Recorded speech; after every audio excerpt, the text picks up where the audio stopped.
Welcome to In the Zone. Alongside Bill Cullen and Nate Reichley, I'm your host, Owen Russell. With the NBA offseason already giving us a lot to talk about, the MLB playoffs heating up, and football rolling on, we've got a lot to discuss. Let's get into it. In the Zone starts now.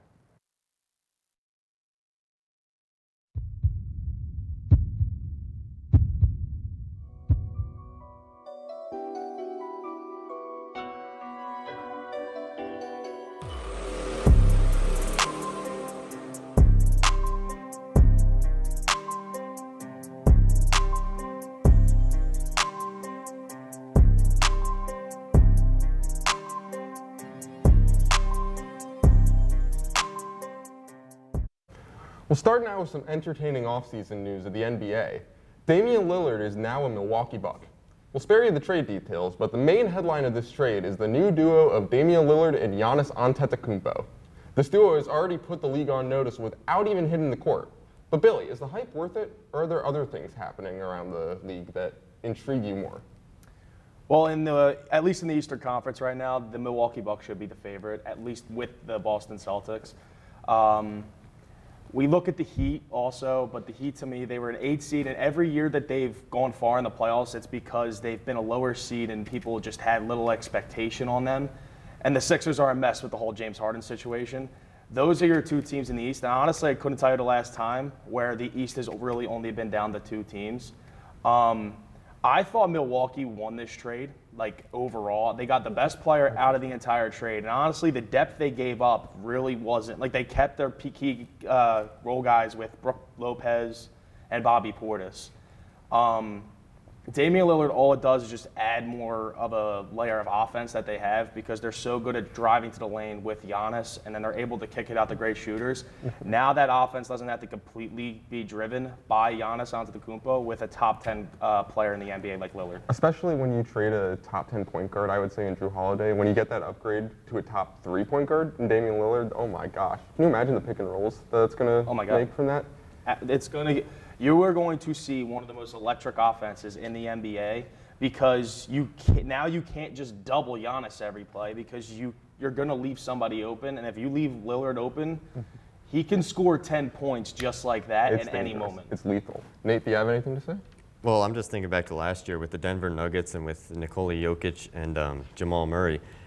When those two started going off in the playoffs, they were just unstoppable. And I feel like once the Bucks get to the playoffs, if they get to the playoffs, which, with that lethal combination, I feel like they're almost guaranteed to get in.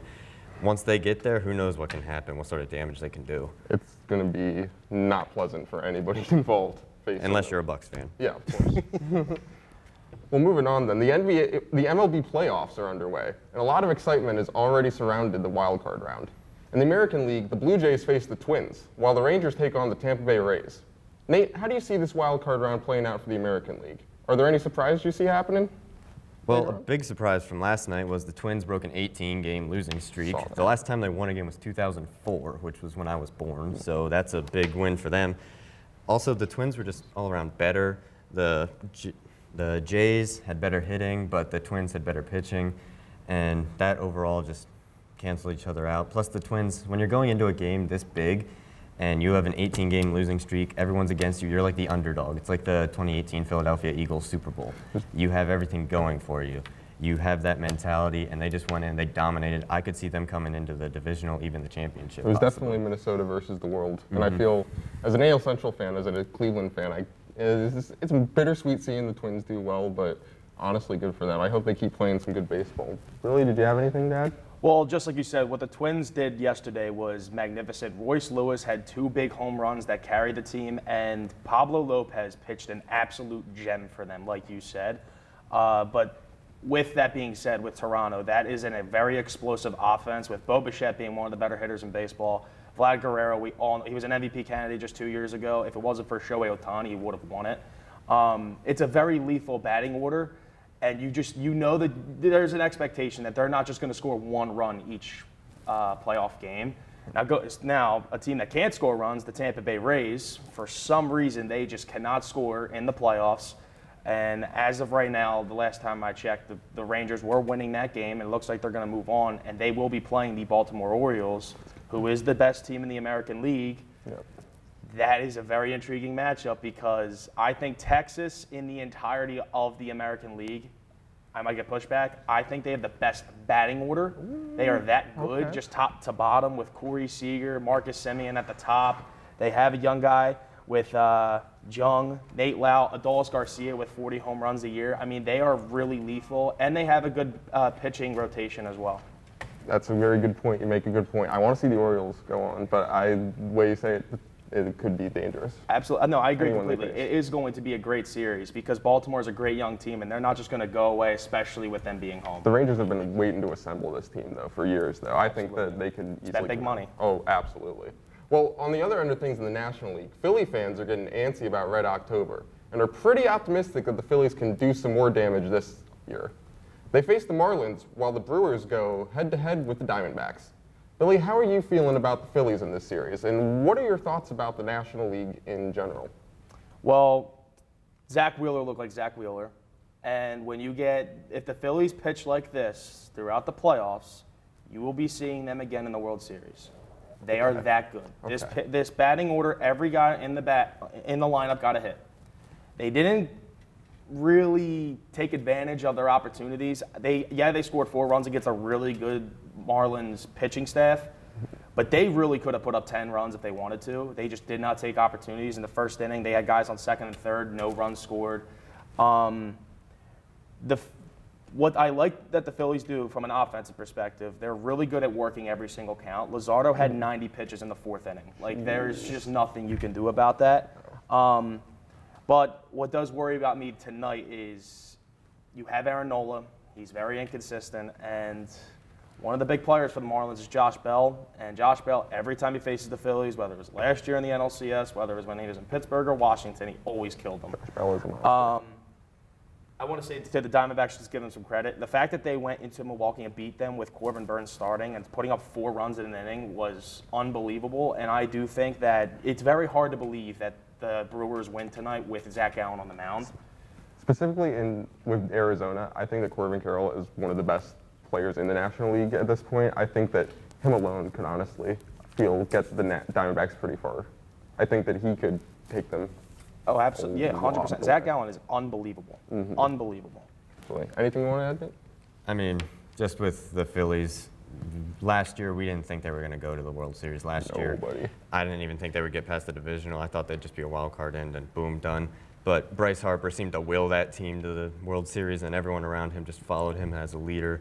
I could see that playing out again, like last night when he was on second and he decided to make that pitch or that sprint back home. And When he was score a being run. told, don't do that, and he just went right It's through just it. that gutsy play calling by the players themselves. So if you just let your players play, good things will happen. Trust in your ability. Indeed. And just to add one more thing, last year, like you said, they had no expectation. They probably should not have beaten the Braves. The scary thing with this Phillies team, last year they pretty much had little to no contribution offensively from Nick Castellanos. This year he looks like he's an all-star. And a guy they did not have last year who still looks like he's one of the best players and has been hot since August, Trey Turner. Absolutely. Absolutely. Millersville Sports gave us a lot to be excited about this week. For the latest in Marauder Athletics, we send it over to Elizabeth White. Elizabeth? Thanks, Owen. This week in Ville Sports got off to a rough start, with the football team blowing a 21-7 lead against Lock Haven, ultimately losing 38-31. The team gave up 4 turnovers, several 15-yard penalties, and still had a chance to pull through, starting first and goal in the last minute, but the Marauders came up just short on what would have been a game-winning touchdown, looking more like the Millersville football team we've seen in previous years. Things were looking up elsewhere on the field, however, as the men's soccer team tied with Bloomsburg 1-1 after a goal late in the game, the first time this has happened since 2002. The women's team also with a first this past Wednesday, beating Shippensburg 2-1 and taking home their first win on the road this season. And this Saturday, finishing off the week with a win, the field hockey team scored their first PSAC win of the season, absolutely dominating against Slippery Rock, winning 2-0. Those are the highlights from this week in Ville Sports. Back to you, Owen. Thanks, Elizabeth. College football Week 5 is in the books, and it seems like we've learned a little bit more about how the year might pan out. Last week, we discussed who the most dominant team in college football is this year, and ultimately decided on Georgia. After another week of Georgia winning a too-close-for-comfort battle, is there any reason to believe that Georgia might not be as dominant as we thought before, Nate? There's absolutely a reason to believe they're not as dominant as before, and I'll tell you why. 10 big-name players were drafted in last year's draft. A lot of them on defense, a lot of them on offense as well. When you go from a team that is a national championship winner, it's like winning the Super Bowl. Naturally, everyone's going to want to take their talents to the big level or take them elsewhere where they can get more money. Right. With college players, they want to take it right to the NFL. They want to get that success, get that fame as soon as possible. That's what these guys did. Georgia is now starting to struggle with that, and it's not just Georgia. You're seeing it across a lot of different colleges as well. Alabama, the Crimson Tide, one of the most dominant NCAA Alabama doesn't look like programs Alabama ever. They look like they should be unranked. There are teams that are lower ranked than them, outplaying them by a lot. Georgia, I don't know. Last year, their defense was one of the most dominant forces in NCAA football. The most points they gave up was 41 to Ohio State in the Sugar Bowl and 30 to LSU to close out the year when they were sitting most of their starters. Wild. And this year, they're giving up like 27 to teams I've never even heard of before. Really want to add on to that?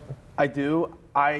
As of what we've seen, it's hard to say that Georgia looks like they have been the last couple of years. And like you said, when you are a back-to-back national champion, in the NFL, it's a little bit different because for the most part, yeah, guys leave to get more money, but at the end of the day, you keep your core for the most part. And even in the NFL, it's hard to go back-to-back.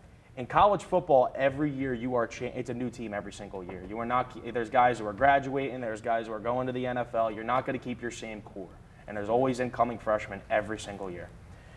I remember last year they had a game around mid-October where they played Missouri, and for the entirety of the game they were losing to Missouri, who was not good last year. I don't think they even made a bowl game, and they found a way to win at the end, and it kind of sparked the team. I also want to throw out there, Auburn, for whatever reason, against big-time competition in the SEC, every year gives teams trouble. They give Alabama trouble every single year. They give Georgia trouble. We saw it this week. I do agree, though, their offense, I'm not really too worried about their defense. They're going to figure it out. Their offense looks sluggish. They just don't look like there's camaraderie with the guys. There's times where I'm watching and the offensive line looks like they're missing assignments. They lost their offensive coordinator this offseason, didn't they? To the Ravens, yeah. So that's a big loss. I mean, absolutely. and that hurts NFL teams. That's really going to hurt college teams. And they just look like they haven't found a groove, especially within the passing game. But then as soon as they were able to take the game over and they're able to run the ball on teams, they're able to take it over. But they have one man that nobody else has, and that's Brock Bowers. He is unbelievable. Brock Bowers is going to be a monster at the next level. He's already in this He's level. top 10 pick. My goodness, absolutely. Well, moving up north a little bit, Penn State went head-to-head with Northwestern over the weekend. And despite a few mistakes at the start, the Nittany Lions went on to win 41-13, cementing themselves as a force to be reckoned with, for now. Year after year, Penn State fans become disappointed at the lack of results their team gives them. But something could be different about this year. Nate, is there any reason to be concerned about Penn State, or will they remain competitive throughout tough games? The only reason that I would say Penn State doesn't look legit is because they have only played one ranked team, and it was Missouri, and they were 24th ranked. Every other team they've played has been unranked, and they've put up at least like 20-plus points, 30-plus points. Right. Their passing game is amazing. Drew Aller was a freshman last year, sat behind Sean Clifford. That's a great quarterback you want to sit behind. Sure. Their running game is legit.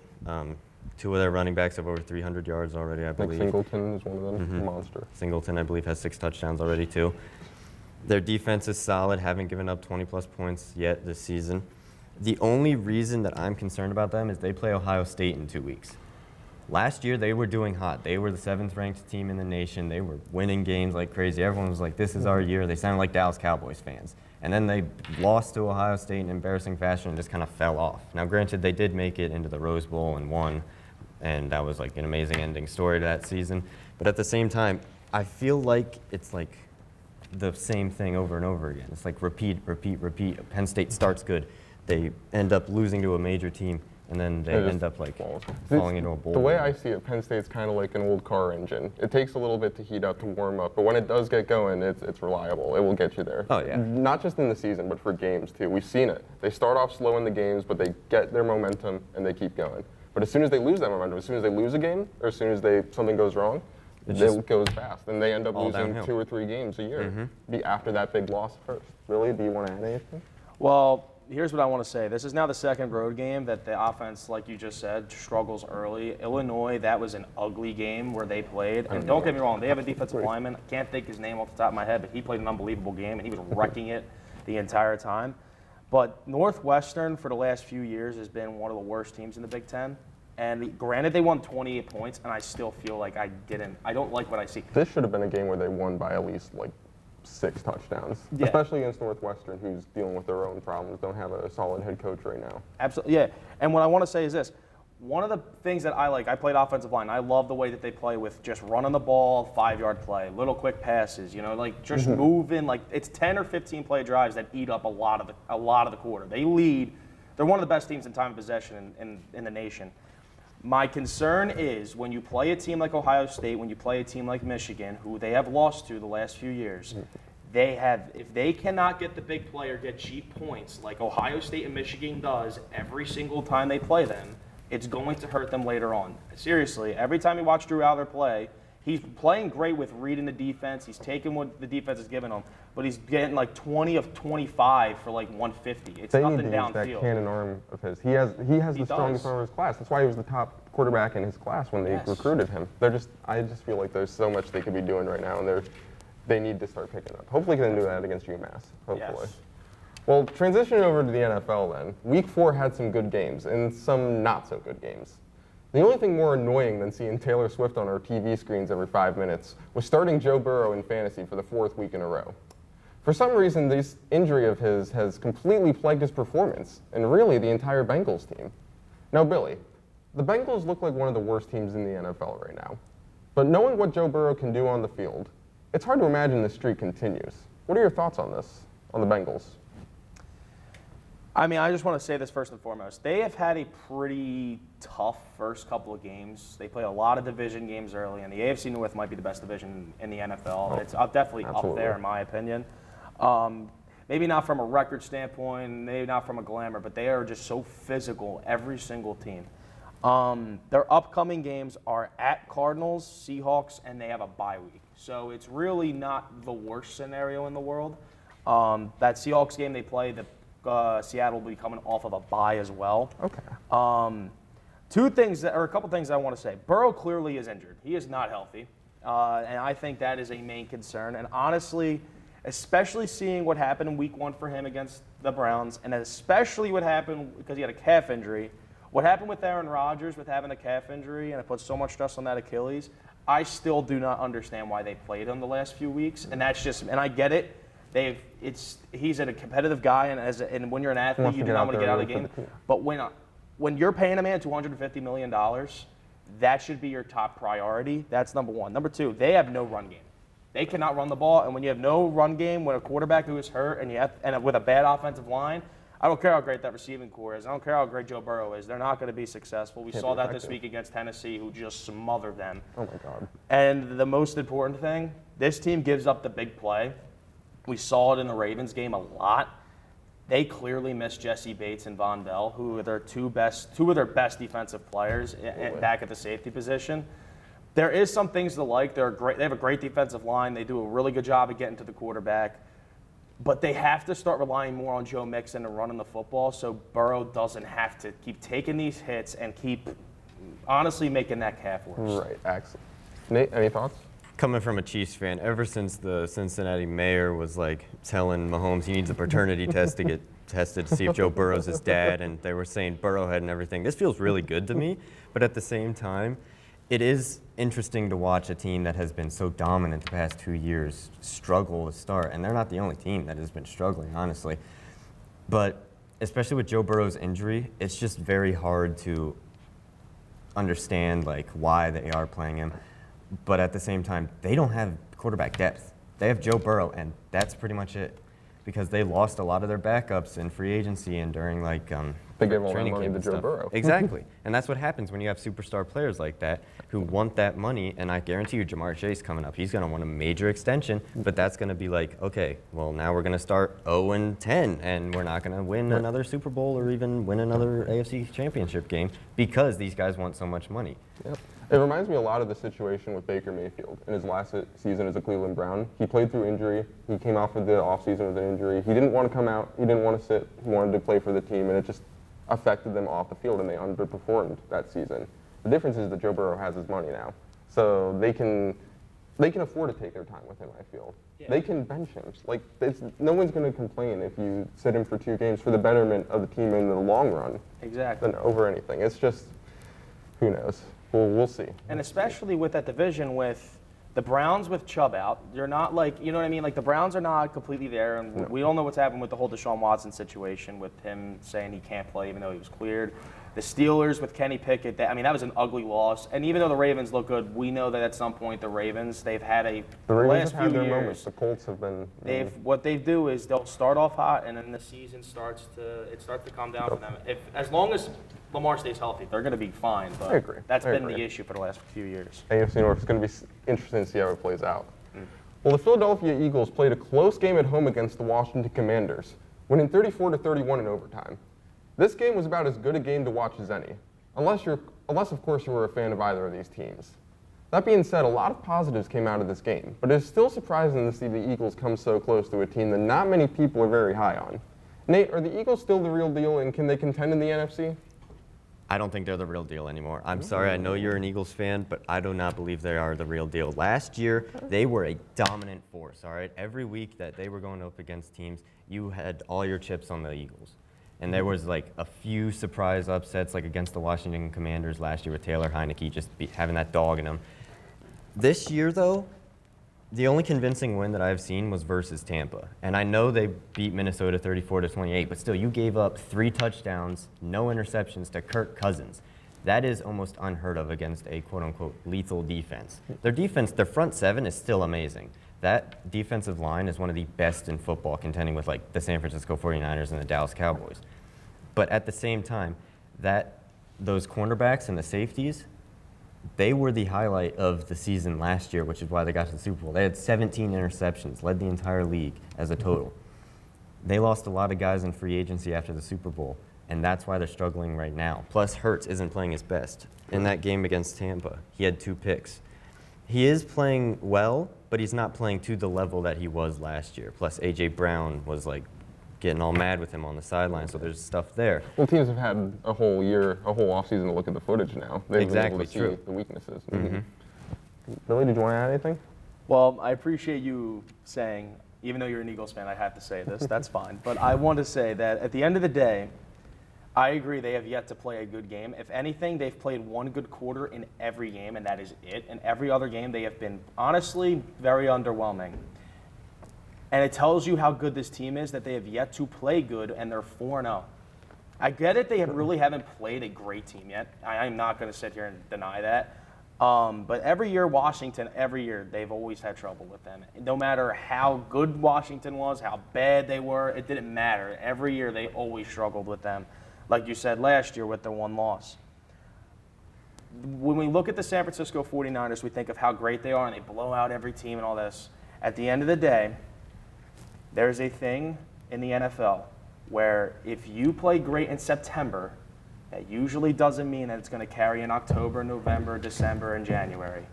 The Niners usually have had rough starts in September and October, and then have had great November and Decembers, especially over the last 2 years, which they got to the NFC Championship game. I just want to throw my voice into this a little bit here. I think that this game, the Eagles-Commanders game, I think it was more of a testament to the Commanders and their ability as a football team this year, what the potential they have as a football team. Because the Eagles, I think, are still a quality team. I think, are they NFC contenders? Absolutely. Are they going to get through San Francisco? I don't know. But Washington, they have a young quarterback. They're playing young cornerbacks. It's a solid defensive line. They're only going to get better, I feel. Yeah. I don't hold it against the Eagles that they didn't play up to their standards in that game, because I think that the Commanders do have potential to get better and better this season. Here's what I want to say, too, and I think this is a very important stat. Outside of Patrick Mahomes and the Chiefs in the Super Bowl, the Philadelphia Eagles, when they have a lead in the second half, have never lost to Jalen Hurts. Ooh, wow. That is how good this team is. Whenever they say, we're just going to run the ball on you, and you just can't stop us, and that's the thing in the Super Bowl, they didn't run the ball. If you remember, they did not run the ball. Outside of Jalen Hurts, Miles Sanders did nothing in that Super Bowl. And I do look back on it and go, if they ran the ball a little bit more, that could have been a different outcome. But when they decide to take the game over, we saw it especially in the Minnesota game, and they were like, we'll have a 9-minute drive that goes 40 yards. When they have the opportunity to do it, they can. And my biggest thing with San Francisco, and Dallas has proved this time in and time out, Every year when you ask the quarterback in the fourth quarter, give me a big win late in the big-time game, Brock Purdy has never been asked to do it, and Dak Prescott, for the most part, doesn't do it. And I think that's why the Eagles are still the class of the NFC. Yep, I think it's a good place to end there. That'll do it for this episode of In the Zone. For Billy Cullen, Nate Reichley, Elizabeth White, and the entire In the Zone crew, I'm Owen Russell. Thanks for tuning in. We'll see you next week right here on In the Zone.